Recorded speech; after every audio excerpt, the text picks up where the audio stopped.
Welcome to the Disney Parks Podcast, your Disney infotainment podcast. Keep your hands, arms, feet, and legs inside the podcast at all times, and get ready for the Disney Parks Podcast.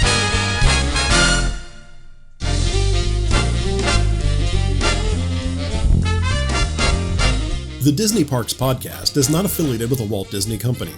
All Disney parks, attractions, lands, shows, event names, etc. are registered trademarks of the Walt Disney Company.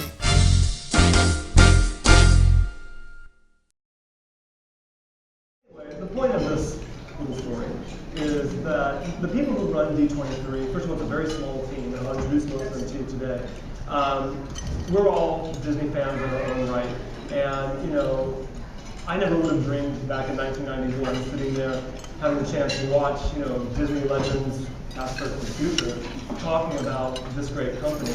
I never would have dreamed I'd be standing on this stage, talking to all of you, and sharing the same experiences that really got me excited about Disney all those years ago. So that's really what this is all about. I'd like everyone to, I don't think does everyone have champagne? My glass is empty. So we'll pretend. You won't pretend, I will pretend.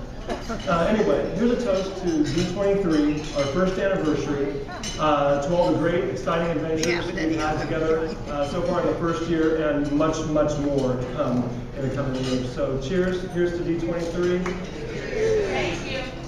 Thank you. You're welcome. I will be having a glass of champagne later, I promise you. So I just wanted to share a few things with you while you enjoy dinner. And please feel free to get up, get more food. You're not going to bother me. Make yourselves comfortable. But I thought it would be kind of fun to take a look back a little more than a year ago when we introduced that sort of cryptic campaign, Are You 23? And what was great about it is that, like I said, we have such a small group of people working on D23 that it was much easier to keep a secret than you might think. So, sometimes when there's, large divisions involved in projects, sometimes, word gets out, people get excited, they talk about what they're working on.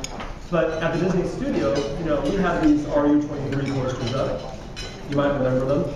And there were senior executives walking around the lot saying, is that your project? What is this thing? Is that yours? Is it yours? No one could figure out what it was, except for the few people that were actually in the know. But what was the most fun for the D23 team was actually seeing what you guys were talking about on the internet as far as your guesses of what D23 was, or was going to be.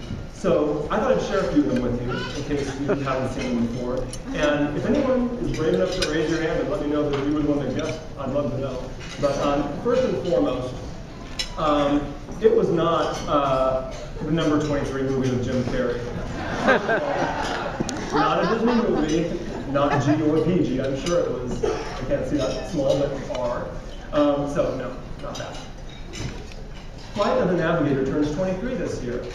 Well, that's true. A great movie, and probably not one that would be celebrating the 23rd anniversary of, but one of the guesses. It's the decision to give Disney's California Adventure Restroom building a 23 street address when all neighboring addresses are factors of 2. Would anyone like to take credit for that one? Interesting guess. Steve Jobs. 23 is one of the watch numbers. And it is indeed one of the watch numbers, the second to last one. And does anyone now who watches watch know what 23 represents? Yeah? Jack Shepherd?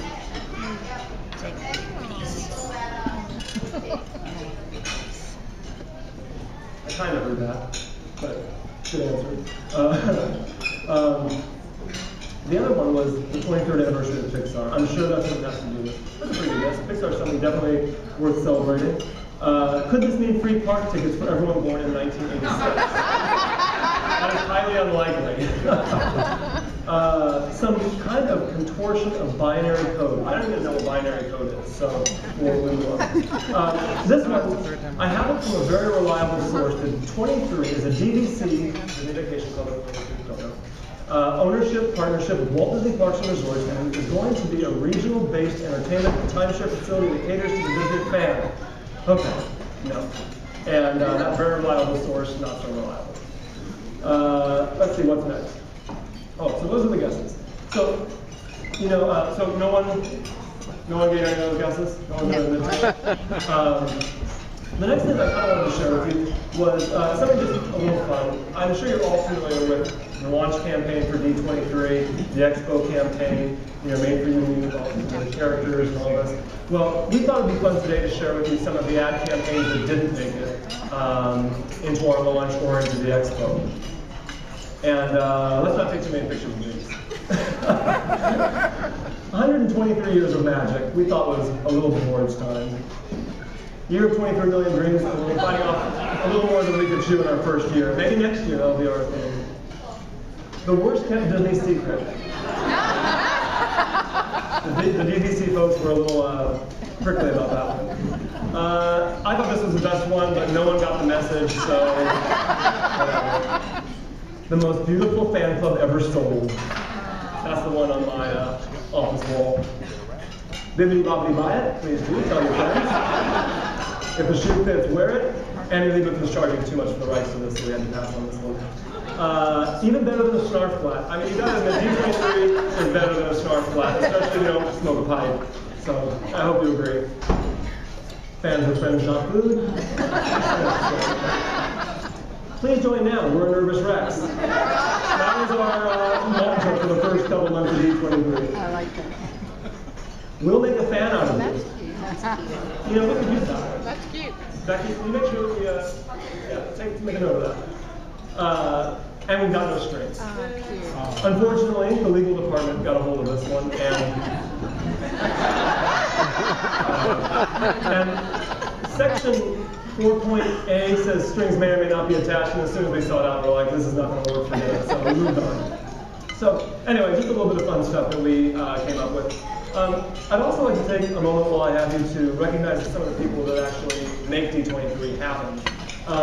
Obviously from the film that we showed you at the beginning, Bob Iger has been a huge supporter of D23. It was actually his idea to kind of start looking at ways that we can, create some sort of a fan club.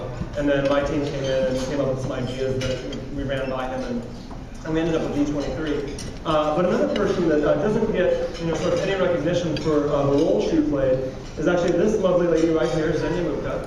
She is my boss. She runs communications for the Walt Disney Company, and she's been such a huge proponent and champion of D23 and getting all the right approvals. That if you ever see this Xenia at any events or the next expo, definitely stop her. And I noticed this during rehearsal today.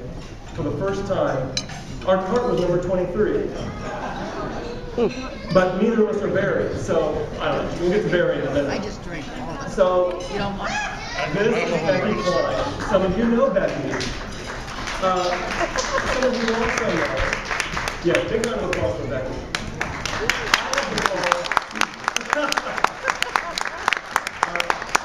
I have been called by some the father of D23. I think there are many fathers and mothers of D23. No one person can take credit for it. But Becky is the fairy godmother of D23 for sure. In fact, that one, she was given by one of our members at Magic and Merriment, and I think it was very well deserved, and we use it often, or rather she does. So Becky, I hope you don't hate me for showing this photo, but I thought it was pretty funny. Okay, Joanna Pratt is right there. This photo.